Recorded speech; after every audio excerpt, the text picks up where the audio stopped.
factor a perfect square trinomial? So, in our given example, that is x squared plus 8x plus 16.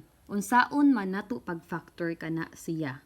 Okay, so the first step is to find the positive square roots of each two perfect square terms. So, hanapon na asa nato ang square root ng first term o ang second term. So, unsa may square root ng x squared? That is x, right? Unsay square root ni 16? That is 4. So, nahanap na nato. The second thing is, connect the two square roots with the sign of the numerical coefficient of the remaining term or the second term of the given trinomial. So, nakita na nato ang root ng first term which is x, ang root ng third term which is 4. After that, i-connect nato sila gamit ang sign sa ato second term. So, uno may sign or operation sa ato second term, that is addition, or we have the plus sign. So, i-copy ra gihapon nato na siya. And then after that, so we have to indicate that this binomial is used twice as a factor. So, pag twice, that means we have to put a squared here. Kaya nga naman, kani man ang factor, or pwede man na sab siya maksuyat as x plus 4 times x plus 4.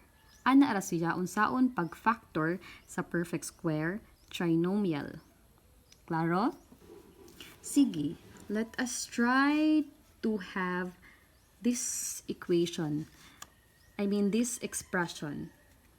I-identify nato if perfect square trinomial ba siya or dili. 10x minus 25. So, x squared plus 10x minus 25. Perfect square trinomial or dili? Diba? So, tantawon ta. Ang first condition ko no, dapat ang first o ang last term is perfect square. So, check.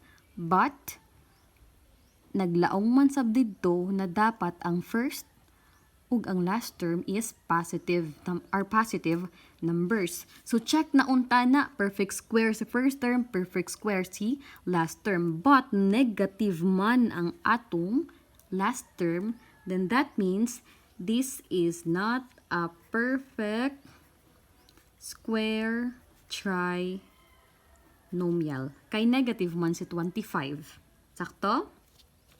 Okay, how about this one? X squared minus 24x plus 144. So, i-check na sab nato. So, number 1, to be able to call this polynomial as a perfect square trinomial or a trinomial to be considered as a perfect square trinomial, first and the last terms should be perfect squares.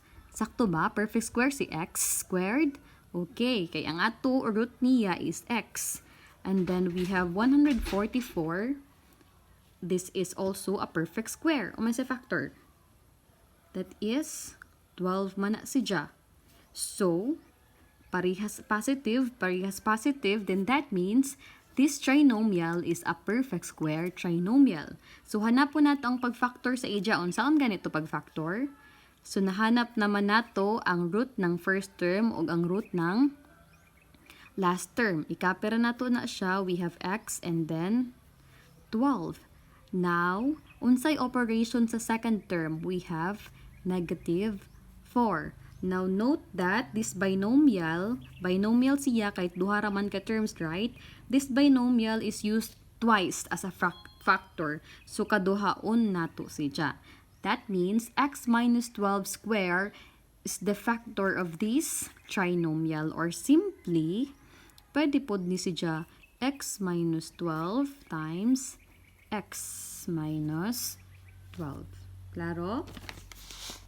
Sige.